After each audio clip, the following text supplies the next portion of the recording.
Before we get started, does anyone want to get out? And here we go.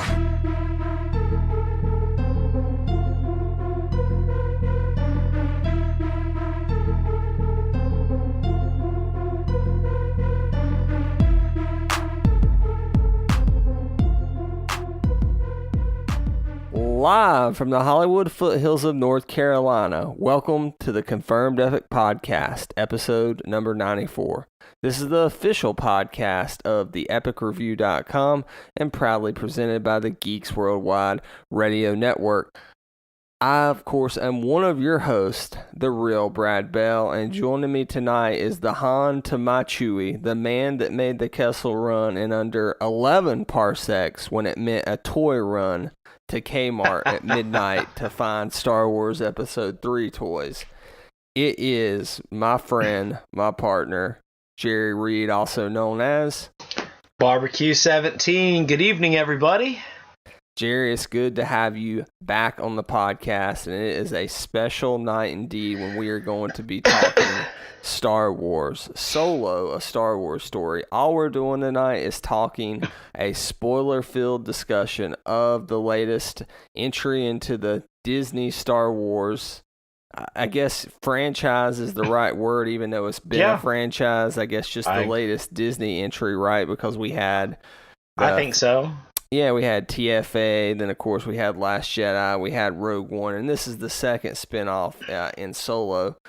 So let's go ahead and get into our spoiler-filled review and discussion of Solo, a Star Wars story.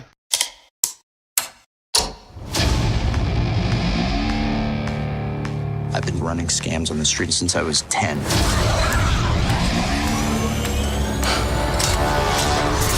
I was kicked out of the flight academy for having a mind of my own. I'm gonna be a pilot. Best in the galaxy. Hey, kid. I'm putting together a crew.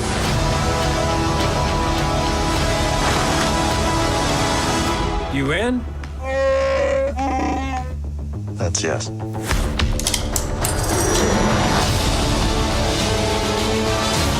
I might be the only person. Who knows what you really are? What's that?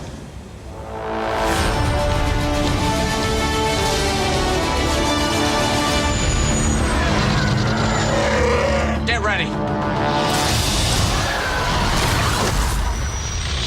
Thought we were in trouble there for a second, but it's fine. We're fine.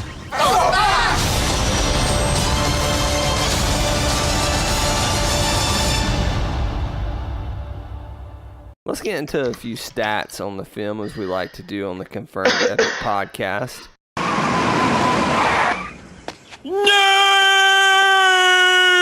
First of all, Han shot first. After that, we have...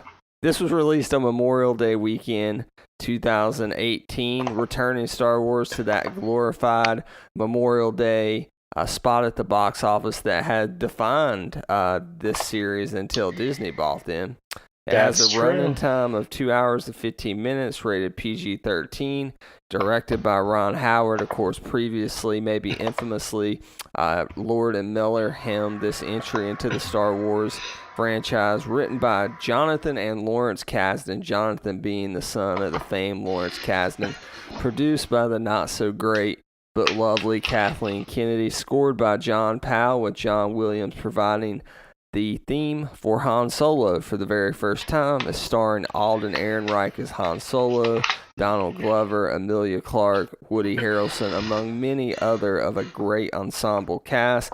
And of course, it's distributed by Disney and Lucasfilm, and it currently stands at 70% on Rotten Tomatoes. All right, Jerry, let's go ahead and get this show on the road. Did the troubled production of Solo, a Star Wars story, did it make you wary going into this film? I was up until I saw the first trailer. when I saw, again, this is definitely one of those Star Wars movies that was a little different than anything we've had before it, because, it was recasting one of the original three, one of those, the main three characters. And so that was a little different. And then hearing about, the problems that we heard earlier on. Of course, we heard all kinds of problems. We heard there were problems with Alden Ehrenreich's acting. We heard there were problems with the script. We heard there were problems with the directing and all kinds of things. And then we heard, Ron Howard was brought on. And Ron Howard is a very proficient director, a very well-loved director. And so that was, I think it was a good step. And when we started seeing the trailers for this movie, I started having a good feeling about this, so to say. And as Alden Ehrenreich did as Han Solo. As Alden Ehrenreich says, I think I have a good feeling about this. So I wish we could say the same about this podcast, but I was very concerned early on. The closer we got to the movie, though, the more I felt like, this really was the Star Wars movie I wanted to see right now. I kind of echo that sentiment. The more I heard about Lord and Miller's production woes, that they were just shooting a bunch of improv stuff and seeing what stuck, it seemed like more of a comedy with Star Wars elements than a Star Wars movie with comedic elements, which is what I think Kathleen Kennedy was looking for when she chose the famous Lego movie directors, 21 Jump Street directors, Chris Lord and Phil Miller. I'm messing up. I think it's Phil Lord and Chris Miller, excuse me, when she chose them. So hearing the way that they would just shoot, they were spending an absorbent amount of money trying to build sets and then deciding not to use them. This was a really expensive movie. Yeah, this was an insanely expensive movie, considering that, Emilia Clarke and Donald Glover are certainly not, like low-level celebrities by any stretch of the imagination, but they're definitely not, as Woody Harrelson says in another film, the tippy top of the A-list. And so it was interesting with a smaller, a cast of less, you're not talking the Avengers cast, right? Yeah. You're not talking like, Robert Downey Jr. and Scarlett Johansson and, Chris Pratt. And you're talking, definitely well-known actors, but a lot of up-and-coming actors as well. And this movie was really, $250 million? Isn't that the number that we're hearing? I think after reshoots and stuff and marketing, I believe it ended up costing $315 million, which is crazy considering this isn't an entry into the Skywalker saga. Yeah, so, definitely.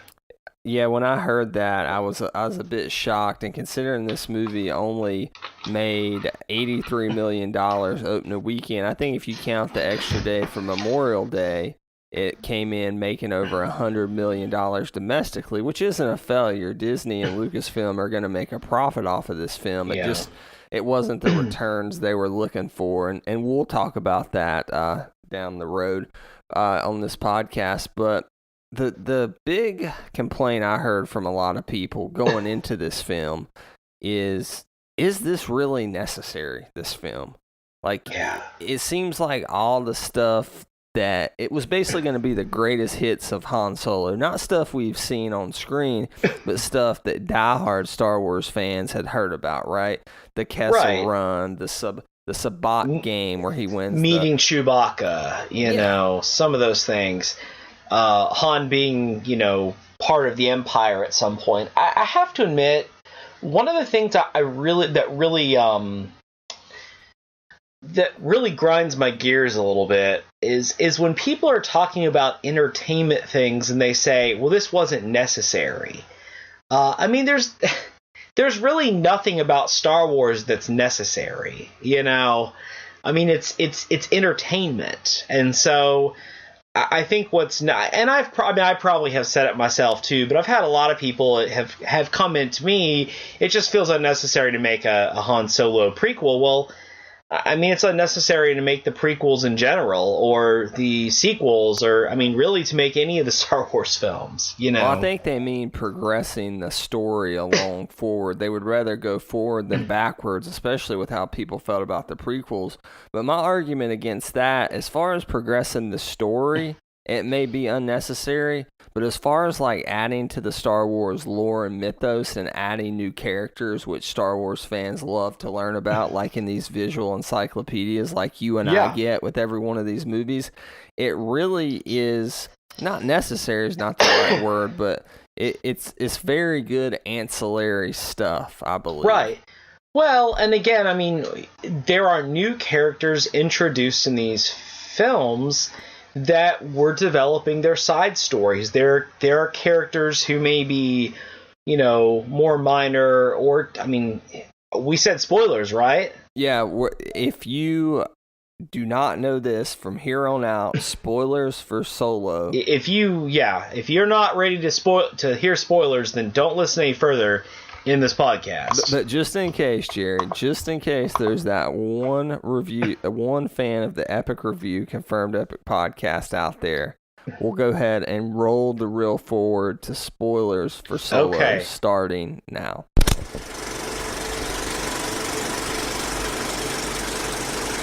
All right, Jerry, what were you going to say?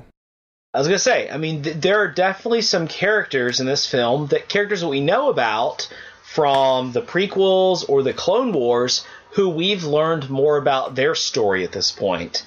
Aurra Sing is one of them. Woody Harrelson's character, Beckett. Tobias Beckett, it's alluded that he may have killed Aurra Sing. So that's a bounty hunter who appears very, very, very briefly in episode 1. Yeah, but the pod she was race, right? During the pod race. She was really given a lot of attention at the time in, you know, Legends continuity, what used to be called Expanded Universe, but she became a pretty prominent character during a couple story arcs in the Clone Wars. And we learned that she may be dead. So again, I mean, it moves the universe forward in that way. We need a one-shot comic to show how Tobias Beckett kills Aurra Sing. Aurra Sing. Yeah, we'll have something. Aurra. I've heard it pronounced both ways, though. I've heard Aurora, but I'll take your word for it. I'm pretty sure it's Aura, because it's like A-U-R-A or A-U-R-R-A. Yeah, it doesn't have an O in there. Yeah. So anyways, the other thing, I mean, again, if you're talking about character arc, we see another part of Darth Maul's character arc. Now, I'm sure there are definitely some people who watch this movie who are completely surprised that what is Darth Maul doing here? Why is he alive? You know, if you've watched Clone Wars and Rebels, I mean, we see that Darth Maul is alive. You know, in Clone Wars, we learn about that, you know, he was, he didn't die at the bottom of the, you know, on Naboo after the lightsaber battle where he got cut in half. We learn that, you know, kind of what goes on with him.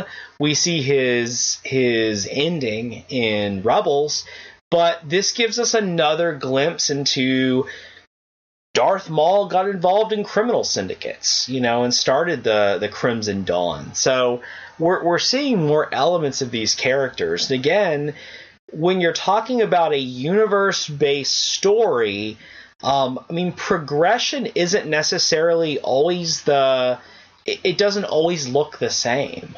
I mean, some of the best Star Wars stories I think that have ever been told were told during the Clone Wars TV show. That took place between 2 of the prequels, and there were a lot of characters in there that we already knew.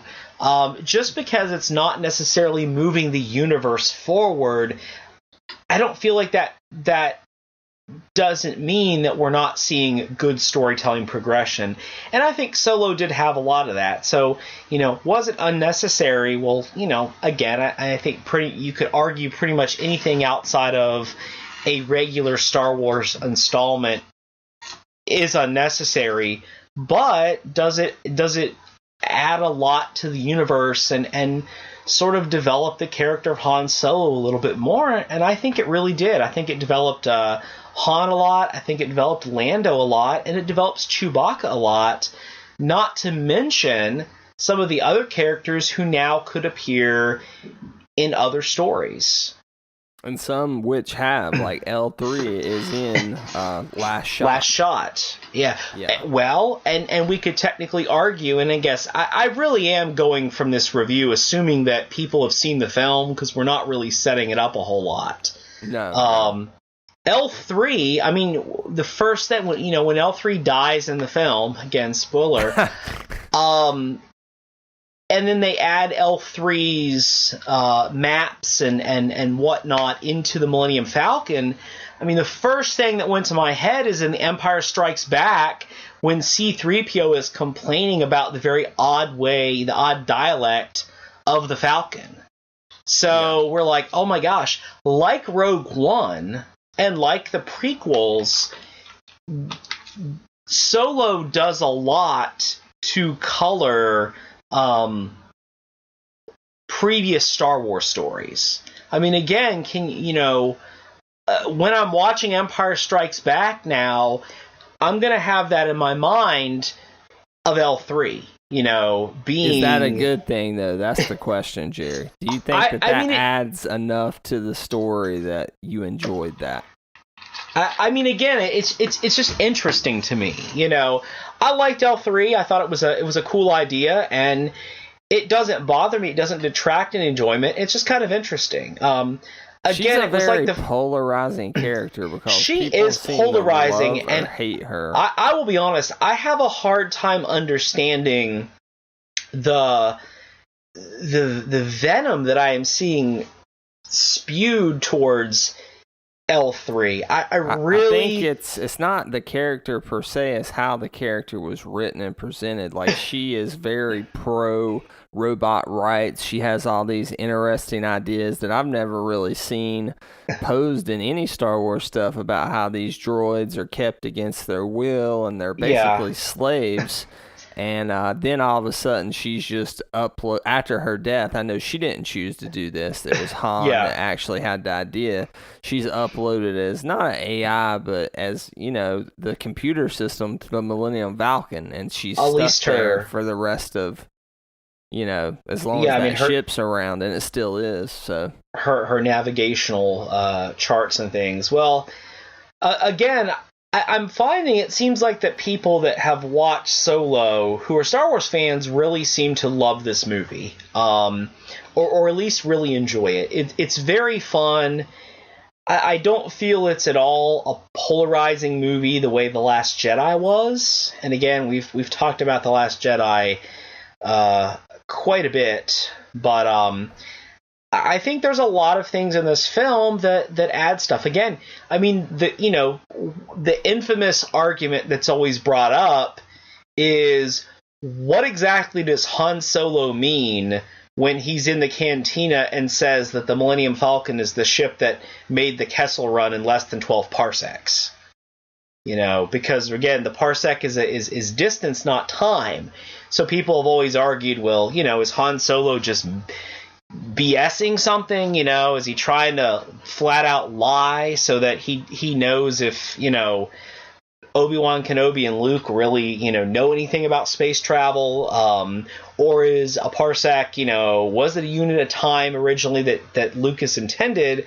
And what we find here is, no, Han Solo, it was a measured run, and he found a way to make it shorter. So that's kind of cool. I mean, he legitimately... now, he says less than 12 parsecs in A New Hope, but we already find out in this movie that he kind of rounds down a little bit. So I think he's just been rounding down over time. So, for Han, it maybe always gets a little shorter over time. I would ask you your initial thoughts, but it sounds like you really enjoyed this film, as did I. It's probably my favorite, or tied with The Force Awakens as my favorite Disney-era Star Wars film. It's tied for me with Rogue One. I really like Rogue One. Now, I will say, I do love The Force Awakens. I think The Force Awakens is really good. I don't have the same complaints about it that sounds like a lot of people do.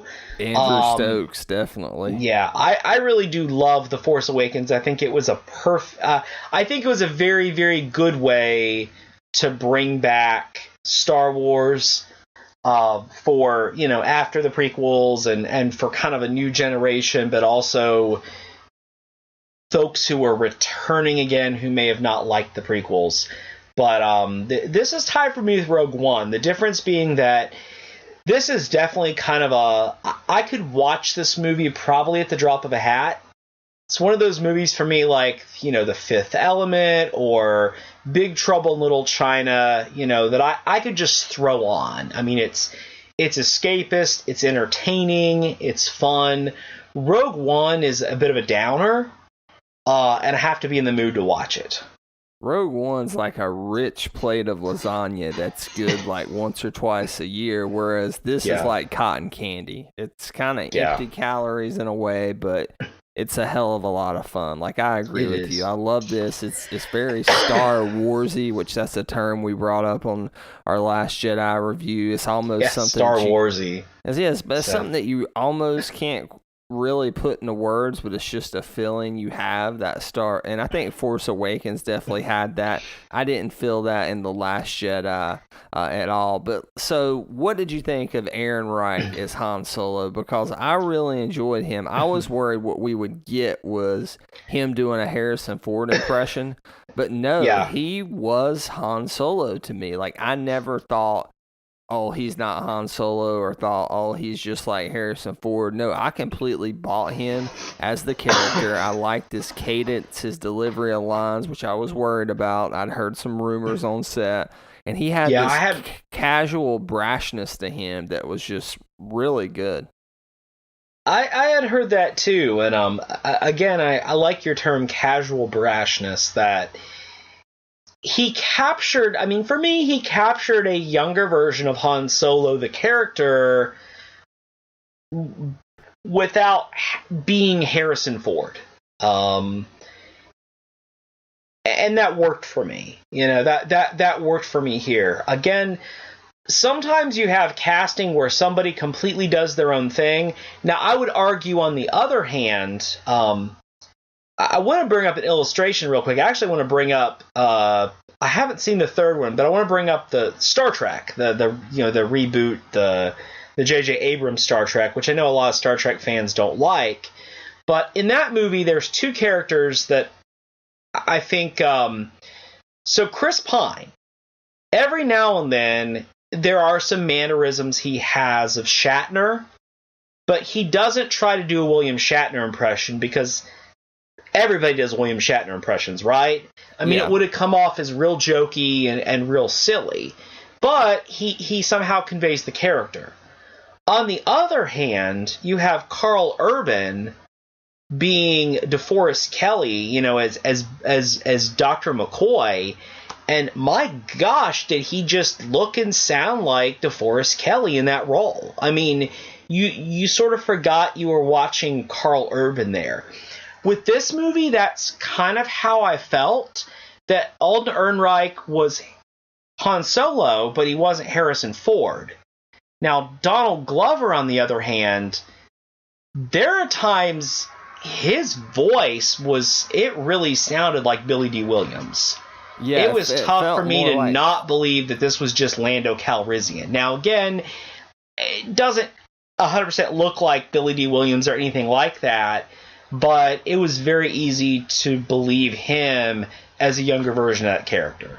Yeah, I was a little bit different. With you. That is a great analogy to another franchise, very similar to this, but different. I know some. You could maybe argue Donald Glover's was more like Zachary Quinto Spock. You know, it felt like Donald Glover was playing Billy D, playing Lando Calrissian, where I felt Alden Ehrenreich was Han Solo. And if you would have asked me going in, would that have been the case? I would have said no. I would just not have bought it. Now, does that mean that Glover was bad as Lando? No, he was great as Lando. He was excellent.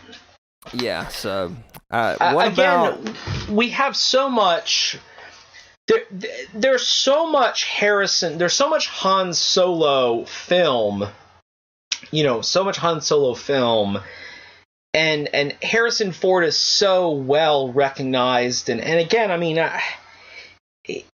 he's a tough person to do an impression of too. I mean, unless you point your finger at people in their face, it's hard to say for me what Harrison Ford's voice or mannerisms are, because he's just Harrison Ford. It's not. I mean, Indiana Jones is like one of my favorite characters of all time, and it's still tough to, other than doing specific things, to do like a Harrison Ford impression, where there's definitely some very specific things about Billy D. Williams' voice and mannerisms and the way he talks and the things he says. And I feel like Donald Glover had more to work with there.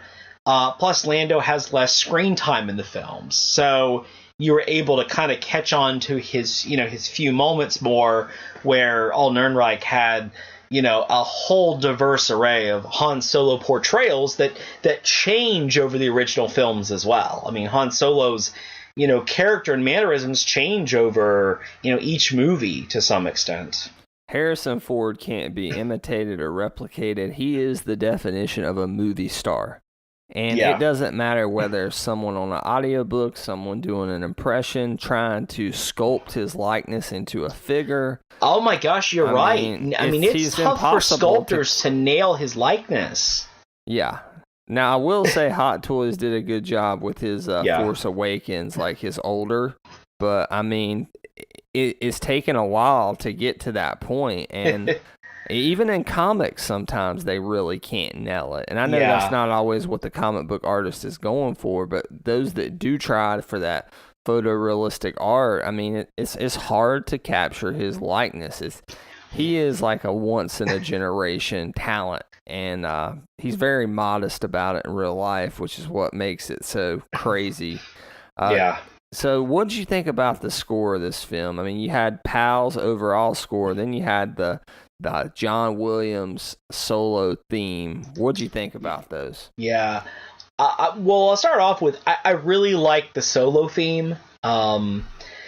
It has elements there that make me think of like Indiana Jones as well when you listen to it, which I kind of like. I mean, again, that's another John Williams score there, but I think I really enjoyed it. Overall, I liked the music in this movie. I thought it was much more engaging than even the music in The Last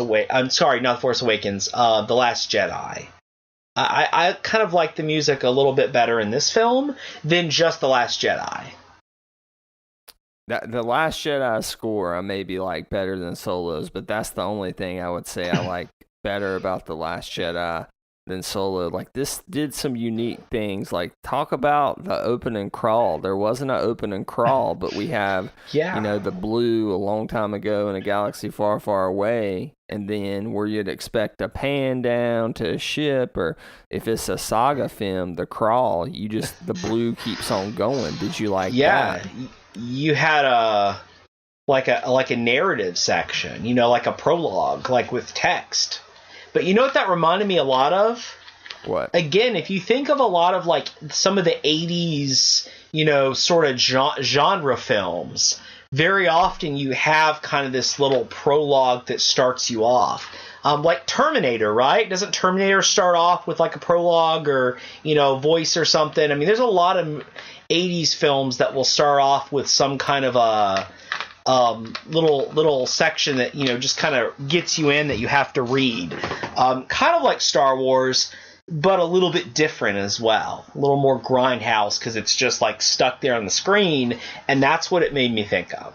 And I like that stylistic choice to circumvent that open and crawl. But there's a part of me that's just like, screw it, it's Star Wars, give an open and crawl, because it's just so synonymous with this franchise. Even if you read the comics, and I know you read the graphic novels, and I read, but they still do an opening crawl as well to kind of get you into it. I mean, would you be opposed to that? Like, let's say the next one's going to be Boba Fett. Would you be opposed to they're just like, screw it, let's just do the opening crawl? I would not be opposed to it. At the same time, I do respect the decision to say we're only going to do the crawl with the sequel or the saga films, the episodic numbers. I mean, again, that is kind of cool and still keeps them as unique in their own thing. Yeah, I mean, I can see that, but at the same time, it's just like, if you're going to go to these links to circumvent it, then why not just go ahead and do the open and crawl? I loved how this film starts, though. You got the sparking wires, and you're thinking you're going to be like on the Vulcan, and then you get the chase scene on Corellia and the speeders, which was shown in the latest trailer, and I really liked how this film opened up. And how cool to see Corellia. Yeah, because it's something we've heard about, we've read about, but as Star Wars it's been in some fans, video games. Like it's been in a couple video games and stuff. But again, I mean, I always, on screen is just a different.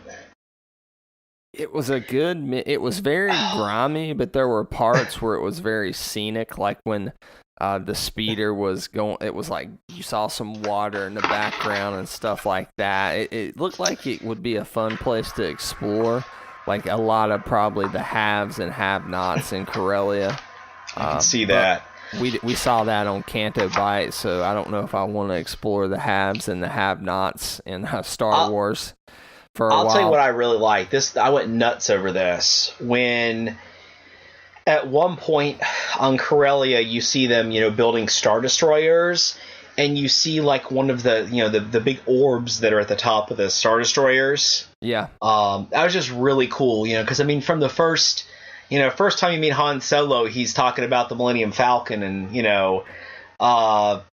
early on he talks about how the Falcon can outrun the big Corellian ships, and you see that the Empire are building ships on Corellia, so that was pretty cool. What'd you think of the Falcon, since we're on that topic? Did you like the way it looked in that? Because we're used to seeing it so grimy and worn.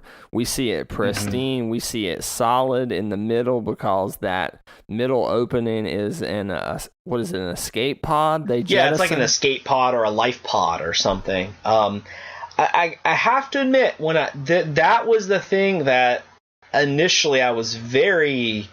How in the world, how can the Millennium Falcon look that much different? But I bought it when watching the movie, and that was pretty cool to see when Han first flies the Millennium Falcon, how different it looks, and how it, again, as a ship, it really, transforms. I mean, not in like a metaphysical way or anything, like just, I mean... But over the course of the film, it transitions from being Lando's ship, where it's pristine, it's complete, it has a cape closet, to being Han's ship. And I mean, there's some great scenes with the Falcon in this film. When Han crash lands it on the planet at the end of the Kessel Run, and I'm trying to remember what it's called. It was like, was that the sand planet where the yacht was, where they meet Dryden Voss at? Savareen. That's it, Savareen. When they just like thunk the ship down there, very funny scene. I mean, again, just almost completely demolishes the paint job and the paneling and everything on the outside of the Falcon. Very reminiscent of The Force Awakens when they crash landed on Starkiller Base. It did definitely make me think about that. There were a lot of things in this movie that made me think of other things in Star Wars. And again, I like that. I like when something, kind of references... I mean, there's a scene where when Kira is in Lando's, coat closet, and she comes, or cape closet, and her and Han are talking, and they start kissing, and they get interrupted by Tobias Beckett. Exactly like in The Empire Strikes Back. I mean, it wasn't like crazy referential, but it was completely there. It was just interesting to see that. We also saw things that we hadn't seen in Star Wars. We see trench warfare in a Star Wars film. And I thought that was, what's the, Mimban? Is that the name of the planet? Mimban. Yeah, okay, Mimban, okay. And I have a love-hate relationship with this because I love that we see Han just thrown in there like an all quiet on the Western Front, like trench warfare, like all hell breaking loose, like actual war in Star Wars, even more than probably at least more violent for a small period of time than Rogue One was in spots. And that surprised me. Very chaotic. Yeah, and I thought that was cool because, like I said, we hadn't seen anything like that. But at the same time, I'm wanting to see why Han Solo's not in the Imperial Flight Academy. Like, what did he do to get kicked out? He mentions that. We kind of always knew that. But of all the things that they show us, that seemed like that was one of the big things that they tell and don't show. And I didn't really like that. What'd you think about that? Were you disappointed we didn't get to see why, or are they saving that for a book? Gee, I mean, I'm sure they could save everything for a book, couldn't they? Yeah, that's definitely an option for them. I guess, and I kind of liked the jump to him enrolling to him thinking one thing and like you're like, oh, he's gonna be a pilot, and then suddenly he's like fighting in a trench as a mud trooper. I liked the Mimban scenes a lot. Well, let's say I liked the concept of the Mimban scenes, but we never saw who they were fighting, really, which the visual dictionary has, like, really cool images of the Mimbanese, and they look incredible, so I don't know what happened there. It was very hard to tell what was going on in that scene, and I get that the intention was to be kind of, chaotic and, clustered in the trench warfare aspect of things, but I would have liked to have seen just a little bit more to kind of fully flesh that out a bit. Since we're talking about Han and rolling in the Empire here, what'd you think about how he got his name? So they ask his last name, and he says, I don't have a last name. First name's Han. He's like, you're by yourself. How about Solo? To me, this is the only cringe-worthy moment of the film. Yeah, this was definitely the only part I really sat there. I'm like, I don't feel that I needed to hear that aspect of how he got the name Solo. He might as well have been drinking out of a red Solo cup and been like, there's an idea. Yeah, like looks around, low. So. Now, if he would have said it's just, just me alone, by myself, solo, and like, all right, solo it is. I could have went for that more, but or if he would have made it up like an outlaw name. Yeah, did you ever see Josh Trank's Fantastic Four, the absolutely terrible one that I did not? Well, you're, one of the many who didn't see it. But there's a scene at the end of that film where they're like, there's 4 of us, and we're fantastic. How about the Fantastic Four? That's kind of what that... It wasn't that bad, and I know a lot of people have compared it to that scene, which is unfair. That was like one of the worst naming scenes I've ever seen. But But it wasn't good. I don't know who thought that was a good idea. If I was reading that in a book, it maybe wouldn't have been as bad, but like how it was delivered just seemed like really. It's definitely one of those that it is definitely one of those things like that was definitely the one thing like I didn't need to see, I didn't need explained. I mean, I just assumed Solo was his last name. I mean, there are people whose last name is Solo. It's a real thing. I mean, again, I don't need to go back ever and find out that like, where Skywalker came. I don't know. Maybe somebody will do it in a comic. It'll be really cool or something. But... Yeah. Speaking of really cool, I'll tell you what I thought was awesome. Not just Dryden Voss, played by Paul Bettany, who's the big crime boss that everything runs through. He runs Crimson Dawn, right? It's Crimson Dawn. Dawn. But, of course, it turns out Maul is behind all of that stuff. But, man, what about we're going to talk about, Voss and stuff here in a minute, but the design of his yacht, how it was vertical, and being inside of that yacht, seeing all the different creatures, that was the definition of Star Warsy right there. That is what Canto Bight should have been. Yeah. That's what Canto Bight should have been. I thought it was way more fascinating. I feel like these Star Wars story movies have been much more visually fascinating than the sequel trilogy. I think that's strange, but it is what it is. And I again, Rogue One, I think, is a much richer film visually than The Force Awakens. And Last Jedi. And Solo is as well. The character designs, the aliens. You have a great mix of classic aliens that we've known from Star Wars, aliens pulled from, other places, and brand new creatures. There were some really cool. I love that Two Tubes, one of the guys that was part of Saul Guerrera's group, the Partisans in Rogue One, he's one of Enfys Nest's Cloud Riders, I think they're called, or Cloud Raiders. Cloud Riders, that's right. Cloud Riders, yeah. So that was cool. Again, seeing some of those really cool character designs from other films pop up here as well. What about the singer that was in like the TV looking thing? Like that was so visually eye-catching. And I love that there's a whole storyline about who those singers are and stuff. In the visual dictionary, there's like a whole thing about like their names and their careers. That's the kind of stuff that makes this such a rich property. Overwhelming. It's the kind of stuff that's fun about Star Wars. In most other movies, you'd be like, oh, that's interesting. In Star Wars, you're like, oh, I got to figure out like what that character's backstory is, and I want to see them appear again. I don't know.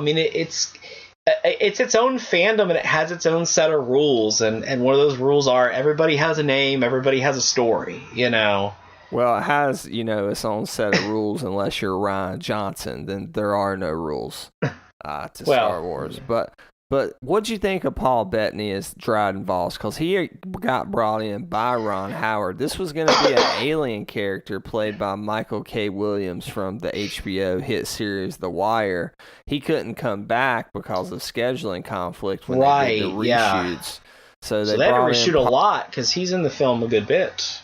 Yeah, and he's one of my I'm sure Michael K. Williams, I'd have liked to have seen that. He would have done fine as well, but Paul Bettany's great in this role. I don't know if he's like upper echelon Star Wars villains or anything, but I also didn't feel like he was, at least I didn't feel like he was generic crime boss. Like it felt like he was having a hell of a lot of fun chewing the scenery. Yeah, very menacing. The way he interacts and again, the relationship that he seems to have with Kira, who is a very interesting character in her own right. That, she is, trying to figure out, what her role in this is. She's playing everybody, it seems. That was kind of the interesting thing. You don't usually see that in a Star Wars movie. But again, this definitely takes a lot of cues from a crime film where everybody is playing everybody in a way. Do you think we'll ever see the stuff, though, with Kira and Darth Maul, paid off since Solo wasn't the runaway success that the other Disney Star Wars films are? Do you think they had plans for that on screen? Or do you think that was something they were always going to explore in a comic or something?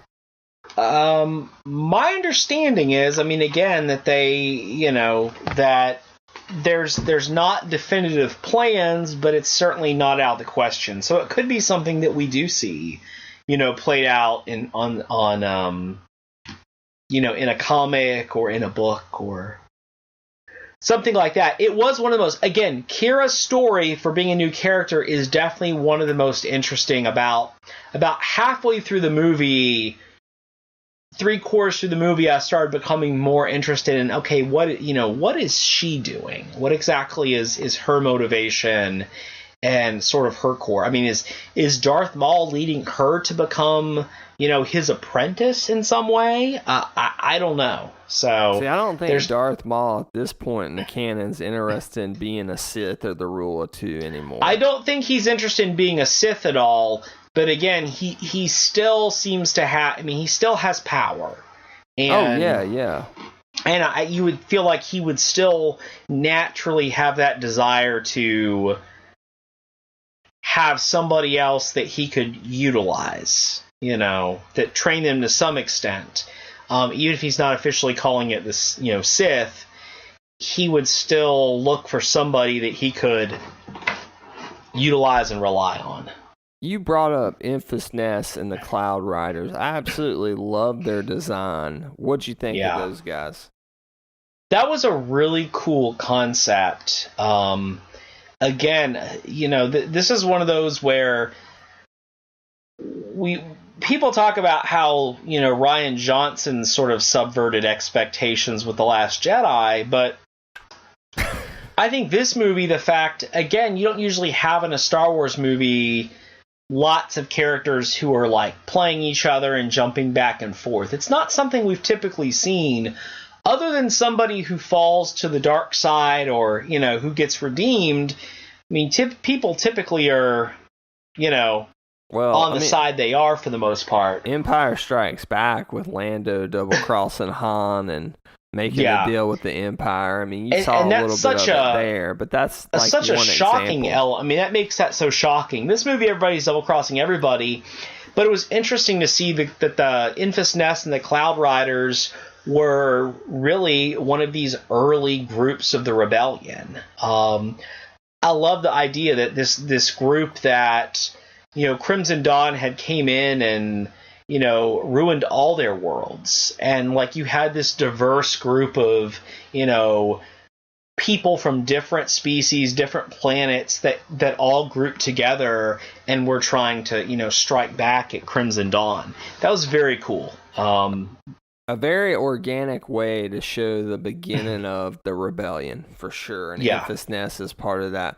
Speaking of Enfys Nest, one of the points that they're at their best in the film is this epic train heist scene that you have with Tobias Beckett and his crew and Han and Chewie on their first big, trying to attempt their first big score with the, what is it, Coaxium? Is that right? Coaxium, yeah. Coaxium that basically powers hyperdrives, right?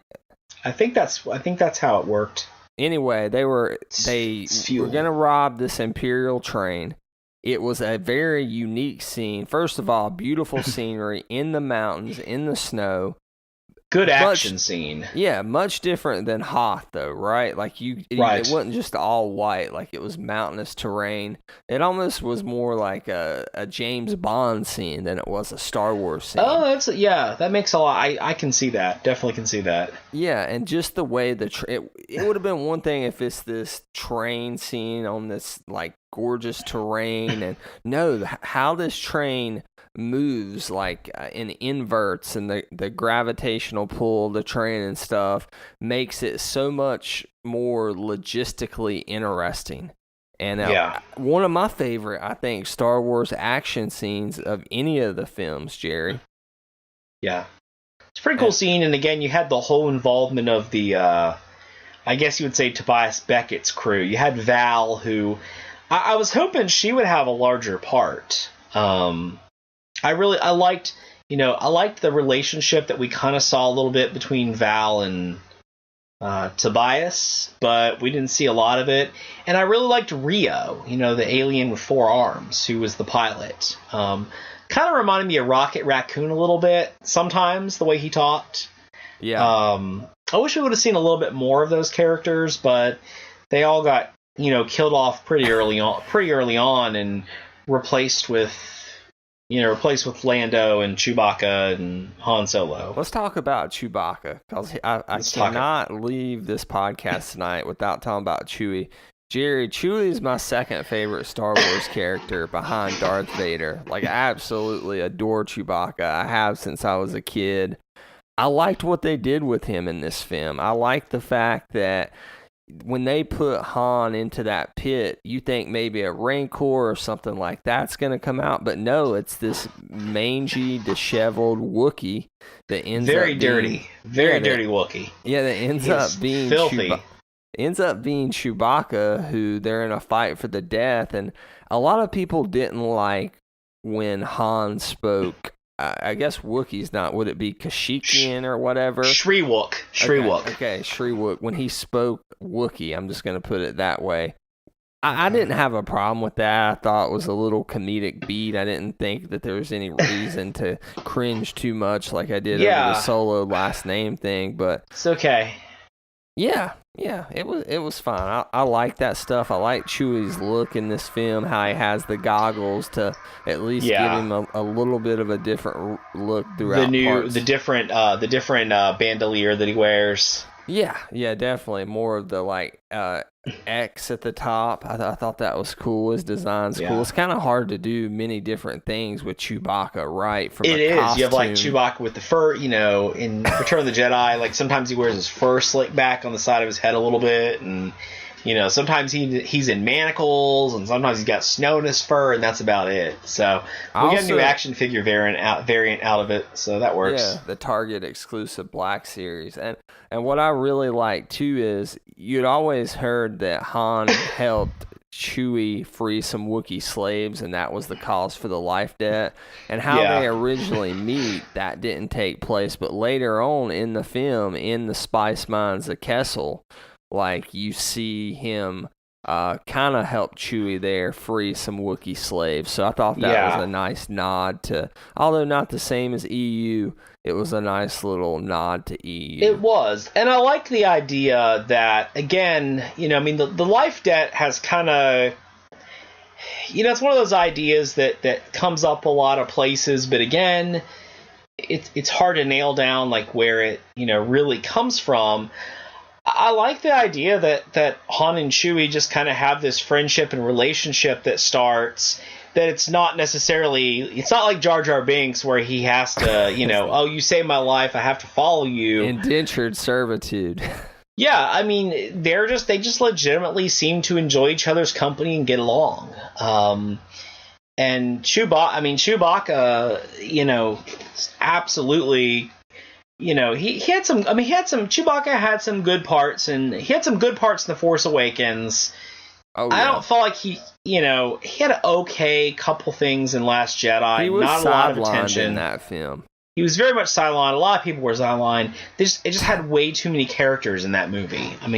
It really did. It had way too many major characters in that film.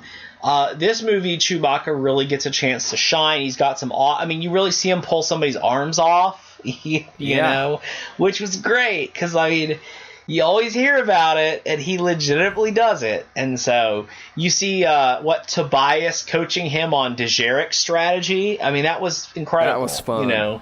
And he's like, "You really want to do that?" So, I really like this cast. Again, it's one of those things where I'm sad that this is a cast like the Rebels cast or the Rogue One cast. Excuse me, this is a cast like the Rogue One cast where I really would have loved to have seen a Rebels style, multiple adventures of, Lando and Kira and, Beckett and Chewbacca. So, and unfortunately, because of the box office, we'll have to see that in comic book form. So, a lot of these characters are dissolved by the end of this movie. So, there's a lot of good Easter eggs in this film as well. I really like that. I don't think there was anything that completely was pulling you out of the movie, but I'm trying to remember how she pronounced it. When Kira takes somebody down and then says that she knows Terras Kazai. Which is the fighting form from the I flipped game, out, right? I flipped out in the theater. I was so excited. So the old PlayStation game where where you could Mortal Kombat Star Wars. Where you could fight as a Tusken Raider whose name was Hor. Wasn't that I think that was legitimately the character's name. So he was my favorite character to fight with on that game. Yeah, he would always do that when he won. I want to mention the Kessel Run before we wrap up. Oh yeah, we would be remiss if we didn't talk about the Kessel Run. To me, this is one part of the Han Solo lore that they has always been alluded to, that they elaborate on, that didn't live up to the hype. I never felt that the Kessel Run scene was as good as the asteroid scene in Empire Strikes Back. And when I hear the Kessel Run, I expected something epic. The concept of it was epic, how he was going to cut through the different atmospheres and go a shorter distance, as you mentioned, with the whole parsecs thing. And don't get me wrong, it wasn't like a bad scene, but to me it should have topped the train heist scene in the opening part of the film, and it never did for me. Did it live up to the hype for you or not? It was not what I ever expected the Kessel Run to be. And so that makes it hard. That makes it harder to, I think, to live up to the hype, because I always thought of the Kessel Run as like a race or something, some kind of legitimate race. It was very tense. And again, I liked the whole giant creature that lived in the mall and, the gravity well. It was a very exciting scene, but it wasn't what I ever expected the Kessel Run to be. All right, Jerry, I have one closing question here before we rate this film, and you can throw in any final thoughts, of course.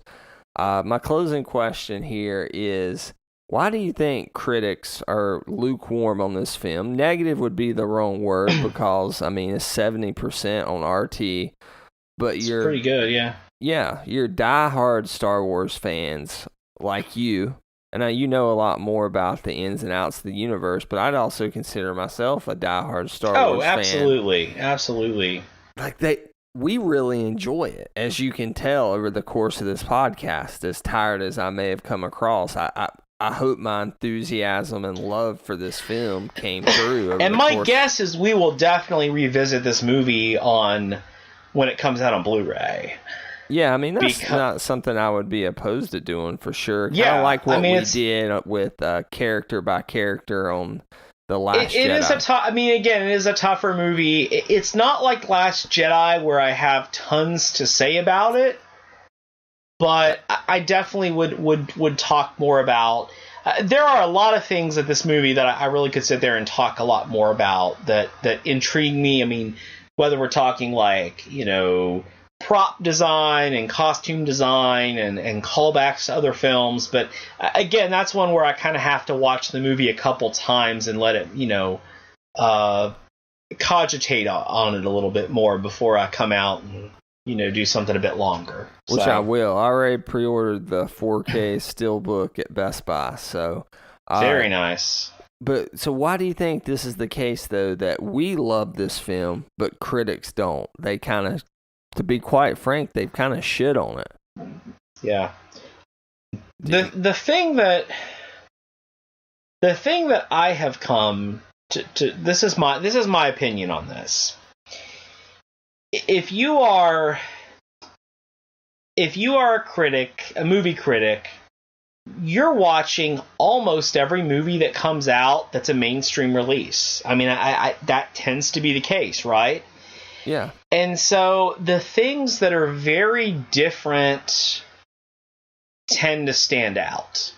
Like The Last Jedi is absolutely a very different Star Wars film. It's a very different movie overall. And I think that stood out to people.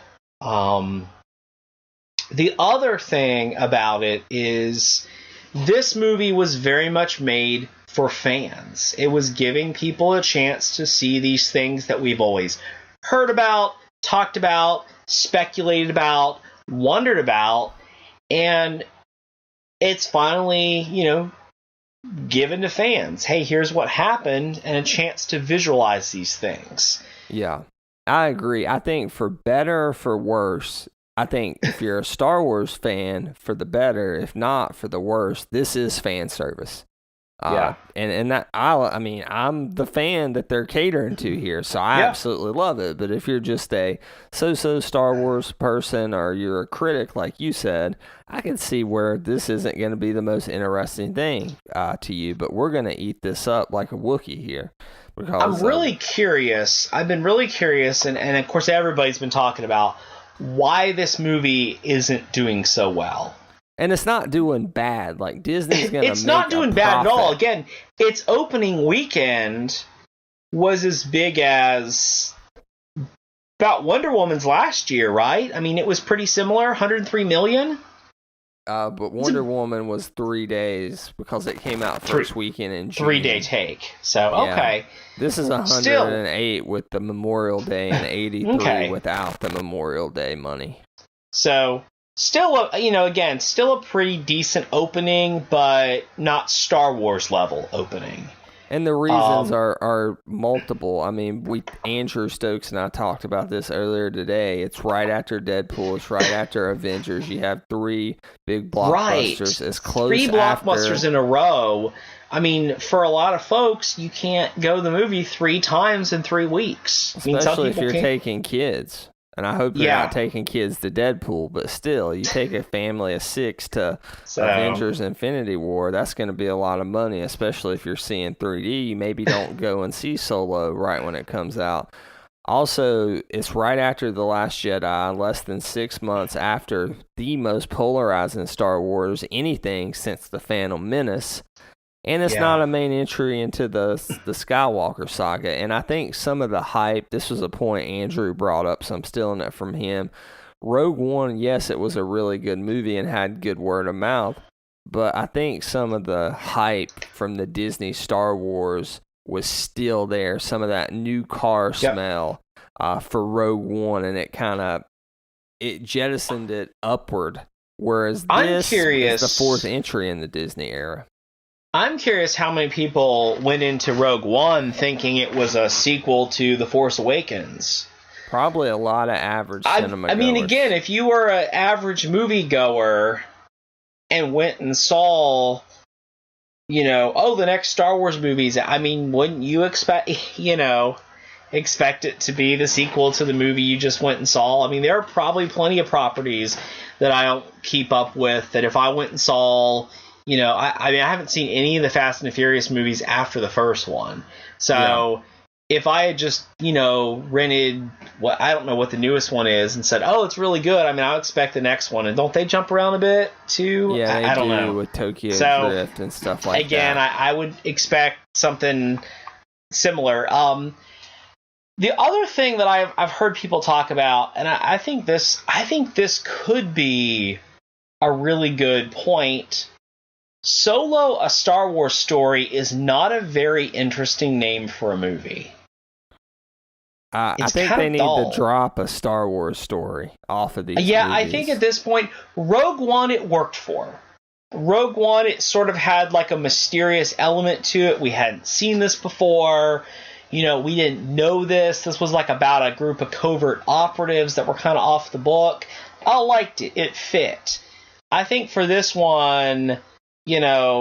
something very dramatic like, Han Solo and the Kessel Run or The Adventures of Han Solo and Chewbacca. Like something like that would have absolutely, I feel, captured people's attention a bit more. If you just hear Solo, that just sounds very generic. It's not Skywalker, I mean, Solo if you just heard the name Solo in some context, that's not Han may not be the first thing that comes to a lot of people's minds. How about Han Solo shot first, which he did in this movie, Jerry? Talk about fan service. He shoots Tobias before Tobias can even stop talking. God, that was awesome, dude. I about jumped up out of my seat when he's like, I got one final lesson, then bam, you're dead. Like, that is Han Solo. God, that is what this movie got right. So, Jerry, what would you rate Solo, a Star Wars story, on our rating scale? Oh my gosh. Probably around a grade and a half. I'm going between a grade and a grade and a half. I've really been torn just because of some of the that whole Solo. It was never going to be an epic film, I don't think, but just because of that Solo name, I'm going to bump it down to a great. So I'm going to confirm Solo at a great. Again, like you said, I will rewatch this probably multiple times over than any of the other Disney era Star Wars films, though. Like, I can't wait to own this on Blu-ray. Jerry, so any other final thoughts on Solo? I know it's getting late on the East Coast. It is getting very late on the East Coast. At the moment, I mean, I just don't have any a lot of other thoughts on it, except, again, my gosh, there's so many rich things in the background of these movies, and I love Clint Howard had a cameo in this movie.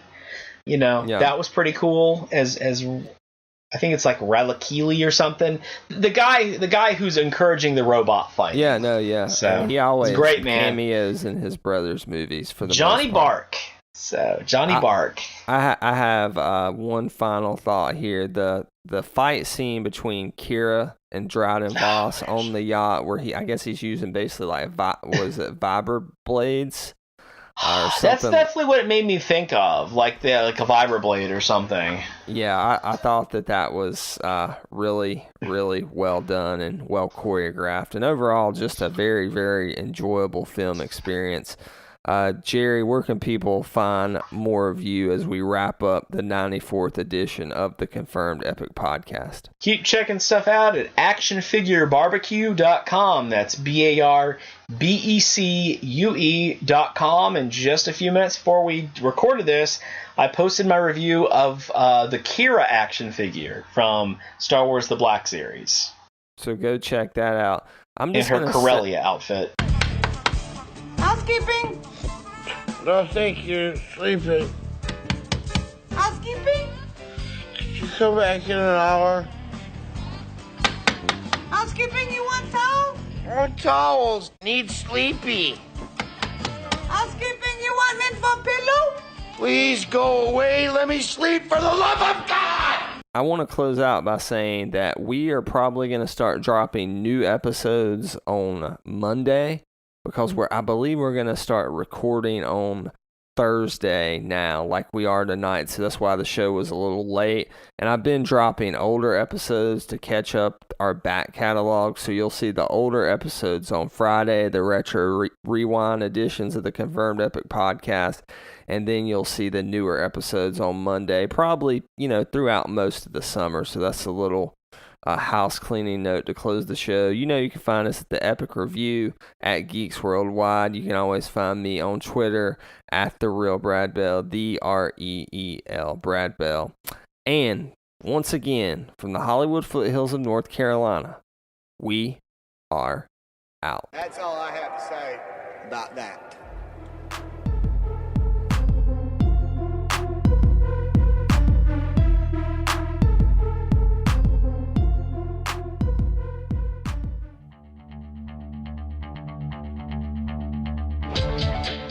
This has been a production of the GWW Radio Network. Please don't forget to subscribe, rate, and review us on iTunes, Stitcher, and SoundCloud. Also, check out Geeks Worldwide at thegww.com for all the latest news, reviews, and opinions on video games, comics, movies, TV, cosplay, and more. Geeks, assemble!